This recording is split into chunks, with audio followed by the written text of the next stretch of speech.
Hello les amis, j'espère que vous allez bien. Je suis ravie de vous retrouver pour une nouvelle vidéo et je suis accompagnée de Marvin. Bonjour Marvin.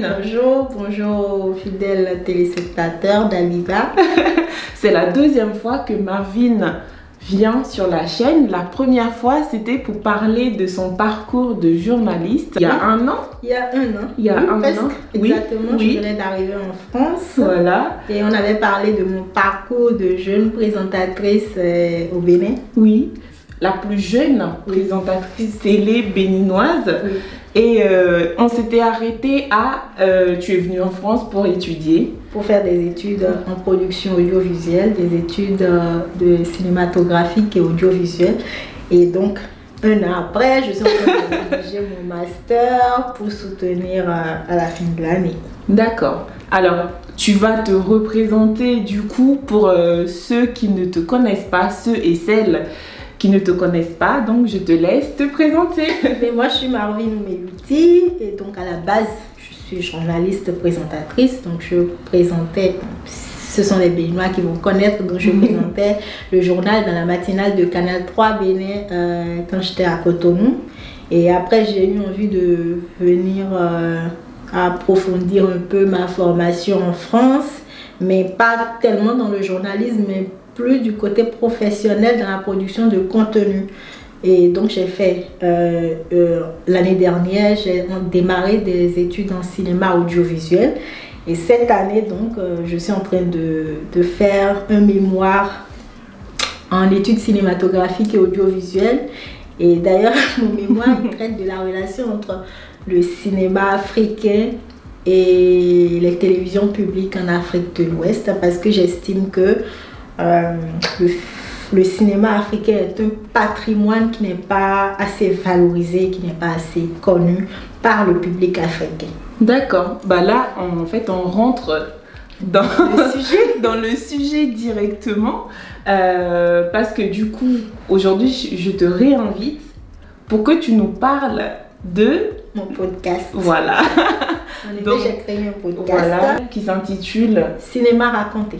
D'accord. Parce que j'estime que si on peut, pour le moment, je n'ai pas les moyens de faire voir des films africains aux gens, mais je peux leur parler des contenus, je peux raconter ce qu'il y a dans les films africains qui ont été produits dans les années post-indépendance. D'accord. Donc, pour le moment, je me focalise sur les grands classiques des cinémas parce que j'estime que ce sont de grandes productions qui ne sont pas assez vues par la jeune génération, alors que ce sont des productions qui comportent énormément d'enseignements.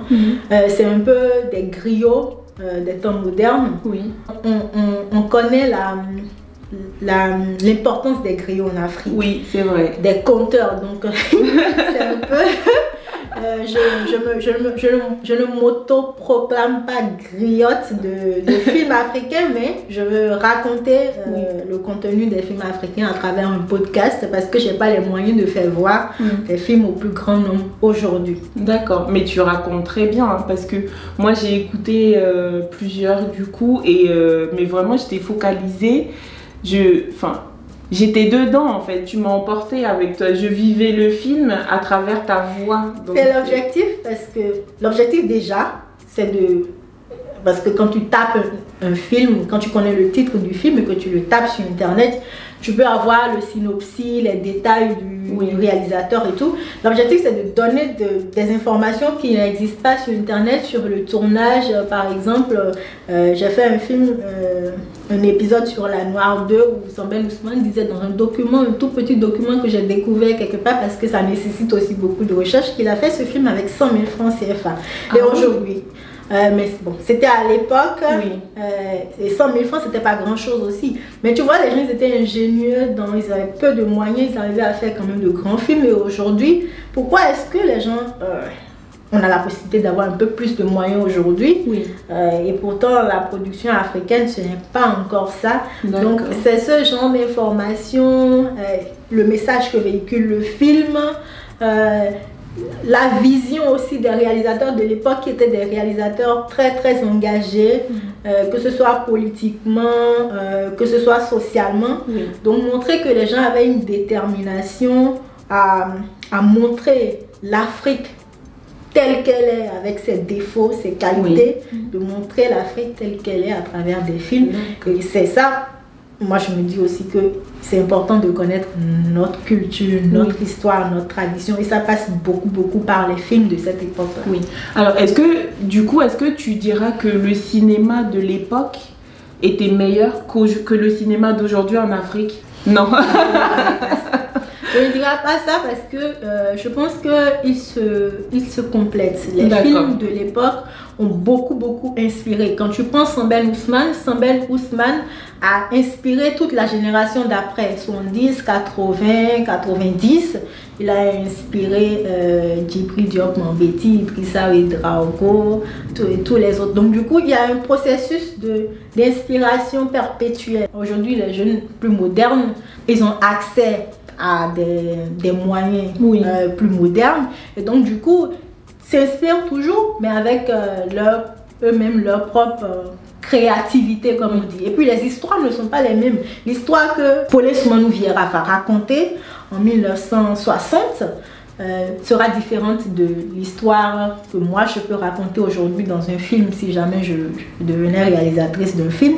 Mais au moins l'idée de vouloir raconter une histoire est la même. D'accord. Donc je ne dirais pas que les films d'aujourd'hui sont meilleurs, c'est pas le même public déjà, c'est pas le même contexte, c'est pas le même, mais il y a un processus des gens qui ont montré la route et qui ont bien montré la route et qui aujourd'hui ont permis que d'autres personnes viennent. D'accord. Et qu'est-ce que tu penses, du coup, on est dans le cinéma, qu'est-ce que tu penses, on va parler du Bénin, des salles de cinéma au Bénin? Qu'est-ce que tu peux nous dire? On parle du Bénin vu qu'on est toutes les deux béninoises. Moi, je sais que à travers le cinéma, on apprend, on se divertit également. Donc, qu'est-ce que toi, tu penses des salles de cinéma aujourd'hui? Je ne sais plus s'il y a encore des salles de cinéma ou pas au Bénin. Parce qu'entre-temps, il y avait Ciné Vogue, il y avait Ciné Le Bénin, à Porto Novo il y avait le cinéma Iriakari où moi j'allais, même quand j'étais petite avec ma mère. Mais aujourd'hui, malheureusement, le cinéma Iriakari est devenu le siège d'un parti politique. Donc... Et c'est un peu le destin de toutes les salles de cinéma en Afrique. Aujourd'hui, malheureusement, c'est pas qu'au Bénin, les salles de cinéma en Afrique ont disparu. En 2016 ou en 2017, il y a eu Canal Olympia qui a essayé de ressusciter les salles en implantant un peu partout en Afrique des salles de cinéma. Mais ça reste que on a perdu la culture des salles de cinéma. C'est plus vraiment la priorité d'aller à une salle, c'est plus vraiment dans la vie. Mais je pense que depuis un moment, par rapport à ce que moi je vois, par rapport à mon constat personnel, je pense qu'il y a une certaine réadaptation. Mais je pense aussi que ça passe par les plateformes qui sont là. Aujourd'hui, les films sont plus accessibles via Netflix, via les plateformes numériques. Il y a Cinewax qui a monté une plateforme. Aujourd'hui, tu peux voir tous les films africains indépendants que tu ne connais pas, que tu peux voir sur ces plateformes-là. Et donc, je pense qu'il y a une redynamisation du cinéma africain, mais qui ne va pas forcément passer peut-être pas par les salles. Parce que quand tu regardes Canal 3 Olympia, ils ont 16 séances dans le mois, mais il n'y a que 2 films africains à l'affiche. Donc ça reste encore très peu pour qu'on dise que les salles de cinéma vont permettre le développement du cinéma africain. Personnellement, j'y crois pas trop. Mais aujourd'hui, Dieu merci, on est dans un monde numérique très évolué. Donc il y a les plateformes, les gens se réadaptent et tout. Donc on a de nouveaux moyens de regarder des films. Est-ce que tu penses que, je pense que la diaspora, ça c'est selon moi, la diaspora africaine s'intéresse au cinéma globalement, que ce soit africain ou européen? Est-ce que tu penses que les Africains en Afrique ont de l'intérêt ou apportent de l'intérêt au cinéma africain? Je pense que les Africains en Afrique, puisque moi je suis arrivée en France il n'y a pas très longtemps, donc je peux encore parler du contexte africain. ils veulent voir les films, mais ils n'ont pas les moyens de les voir. D'accord. Il faut le sentir, tu peux le ressentir en allant au FESPACO. Quand on fait les projections au niveau du FESPACO, le public est là, le public... D'accord. Tu prends le film, le dernier film qui a été décerné au FESPACO, qui a reçu le prix du FESPACO, le Miséricorde de la jungle de Joël Karekesi. C'est un film que tout le monde a apprécié à la projection au FESPACO, mais après...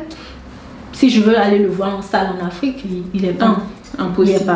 Il n'est pas sur une chaîne de télévision, il n'est pas joué dans une salle. Et donc du coup, les gens, ils sont intéressés s'ils ont le produit. Après, s'ils n'ont plus le produit, bah, ils n'ont pas les moyens de les voir. Donc je pense que faudrait, je ne sais pas comment il faut le faire, il faut réconcilier le public africain avec le public africain local, avec les films qui sont créés, et que les réalisateurs ne pensent pas non plus que quand ils créent les films, c'est seulement pour aller les montrer à l'international. Il faut créer aussi les films pour les gens qui pourraient intéresser aussi les gens. Est-ce que du coup, est-ce qu'il ne faut pas se dire, bah, pourquoi pas ne pas proposer ces films-là à la télé, par exemple? Parce que je sais qu'ici, un film qui sort au cinéma, quelques mois ou je ne sais plus exactement. Il y a la chronologie des médias qui permet d'hiérarchiser le passage des films sur les différents canaux de diffusion. On ne peut pas faire ça, on ne peut pas adapter ça à l'Afrique. Bizarrement compliqué. Bon, mon sujet de mémoire, il traite de ça d'ailleurs. D'accord. Comment est-ce qu'on fait pour ramener des films africains sur les chaînes de télévision, par exemple? Parce que quand tu parles du constat que les salles de cinéma sont presque inexistantes, où est-ce que le cinéphile africain, béninois, va voir un film, par exemple, s'il a envie de le voir? On peut le voir à la télévision, tout le monde a accès à la télévision, on peut le voir, mais il se pose aussi un problème, c'est qu'on n'a pas un environnement institutionnel pour faire voir un film. Par exemple, tu prends le cas du Bénin, la loi sur la promotion de l'industrie cinématographique n'est toujours pas promulguée jusqu'à aujourd'hui, alors qu'elle a été votée depuis 1990. Ah oui. Donc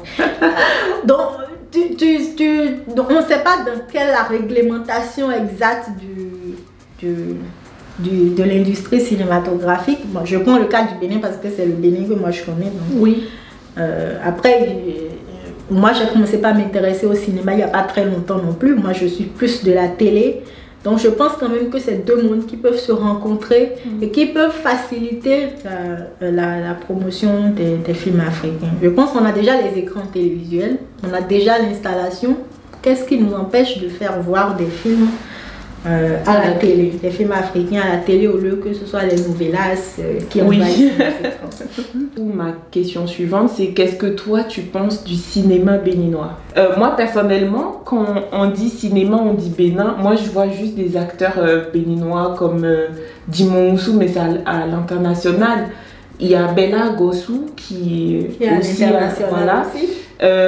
Sinon, à part ça, peut-être que je connais pas. Il y a Sylvestre Amoussou qui est aussi à l'international, mais il y a des locaux, il y a Kismat Baguiri, je pense, ou Baguiti, je ne vais pas écorcher son nom. Il y a Jean Audoutan, mais il y a quelques-uns, mais ils sont rares. Ils sont rares. On est plus dans la comédie. Oui, on est beaucoup plus dans du théâtre. Oui, en Afrique, au Bénin, on est beaucoup plus dans du théâtre. Et bien, je pense quand même que moi, j'ai observé une certaine dynamique où il y a un intérêt aujourd'hui, il y a un intérêt marqué du Bénin pour le cinéma. Surtout avec, il y a l'école là, l'Institut supérieur des métiers de l'audiovisuel qui forme des réalisateurs. Je me rappelle quand j'étais au Bénin, il y avait un jeune réalisateur qui avait reçu un prix au FESPACO béninois. D'accord. Samson Adjaro, que j'avais reçu dans une émission qui fait des films. Et bon, après ça reste encore très très local. Donc, C'est pas comme exemple le Sénégal, oui, pas comme la Côte d'Ivoire, qui peut se permettre, où les gens peuvent se permettre de mettre de gros budgets dans les films, ou le Sénégal. Les têtes de pont aujourd'hui du cinéma en Afrique, en Afrique subsaharienne, je dirais, oui. Le Cameroun, la Côte d'Ivoire, le Sénégal. Le Burkina reste le pays incontournable du cinéma en Afrique de l'Ouest. Donc après, on ne peut pas comparer notre cinéma de l'Afrique subsaharienne francophone avec le cinéma de Nollywood. Ça, ah oui, mais ça c'est ma prochaine question. Qu'est-ce que tu penses de Nollywood? Parce que Nollywood, c'est Hollywood africain. C'est une machine. Non, oui. Nollywood, c'est une grosse machine industrielle de films. Et ils ont réussi à créer une vraie industrie à travers leur production de films, parce que eux ils ont commencé avec de la production de masse. Eux ils produisaient les films, ils les vendaient en cassette, en CD. Le réalisateur parfois il était dans les feux, il vendait ses films, et donc au fur et à mesure ils racontaient vraiment des histoires qui étaient centrées sur leur réalité, les histoires de sorcellerie, les histoires d'argent fabriqué, de devenir riche. C'était vraiment des histoires qui étaient ancrées dans leur réalité et qui intéressaient tout le monde, les histoires de belles-mères méchantes, de co-épouses. Et ça a pris, donc c'était vraiment, c'est pour ça que je disais qu'il faut... Je pense aussi que quelque part, en Afrique subsaharienne, on doit savoir raconter nos histoires. C'est pour ça que moi j'aime les films classiques, des producteurs comme Sambène Ousmane, Djibril Diop Mambéty et autres, parce qu'ils racontaient vraiment des histoires ancrées dans notre réalité. Et ce n'est que comme ça qu'on peut attirer le public. Parce que moi, je me retrouve dans une histoire qui me ressemble, qui me concerne. Et donc, je serai plus facilement... attentive et enclin à écouter ce truc. Et c'est ce que les Nigérians ont réussi à faire. Donc, du coup, et même quand tu sors du Nigeria, tu te retrouves dans le film que le Nigérien il a fait. C'est comme ça qu'ils ont réussi. Et au fur et à mesure, ils ont su se professionnaliser et aller à un autre niveau. Et aujourd'hui, ils sont devenus la taille du pays, la taille de la population aussi. Ils sont plus de 200 millions d'habitants. Donc, ça aide beaucoup. Donc, ils ont vraiment réussi à créer une grosse industrie. Donc, chapeau pour eux. Et donc, du coup, tu nous as dit au tout début que tu as créé ton podcast pour vraiment faire connaître, faire aimer le cinéma africain, ou même redécouvrir même. Oui, redécouvrir les films, parce que je pense que moi, en fait, ce qui m'a motivée, c'est parce que lorsque moi je faisais les recherches pour mon mémoire, j'ai lu, j'ai découvert qu'en fait, à l'Institut français, on avait 1700 films africains répertoriés. D'accord. 1700 films africains répertoriés à l'Institut français, mais ils sont où? Moi, je ne les connais pas. Et donc, du coup, je commence à parcourir la liste. Je regarde depuis les années 1960. Je vois. Mais c'est incroyable. Et donc, du coup, je tapais, je faisais des recherches sur chaque film. Je dis, mais cette histoire, c'est impressionnant. Mais est-ce que les gens connaissent ça? Il faut absolument raconter cette histoire. Il faut la partager. Et après, j'ai longtemps réfléchi sur le moyen de la partager. Je me suis dit, un podcast... le cinéma, c'est déjà de la vidéo, donc je ne vais pas venir faire de la vidéo pour raconter de la vidéo. Donc le podcast, pas mal. Et c'est comme ça qu'est née l'idée du podcast cinéma raconté, pour faire connaître, pour faire vivre les films. J'espère que les gens vont apprécier. Et que moi, j'ai apprécié et je pense que les gens vont apprécier parce que c'est très intéressant. Et du coup, on trouve où? C'est sur quelle plateforme que c'est disponible du coup? En ce moment, Dieu merci, un mois après, parce que ça fait un mois qu'on a annoncé, aujourd'hui nous sommes disponibles sur toutes les plateformes. Waouh, c'est bien. Apple Podcast, Google Podcast, Deezer, Spotify, sur toutes les plateformes d'écoute. Moi-même, j'ai découvert des plateformes d'écoute que je ne connaissais même pas. qui se sont retrouvés dans où mon podcast a été diffusé. Parce qu'en fait, ce qui se passe, c'est que tu prends un hébergeur et cet hébergeur, au fur et à mesure que ton podcast il évolue, bah, tu vois la liste des plateformes de diffusion qui s'allonge. Donc, quand moi j'ai commencé, c'était Deezer, Spotify, c'était directement sur le lien aussi de la plateforme qui est Ocha.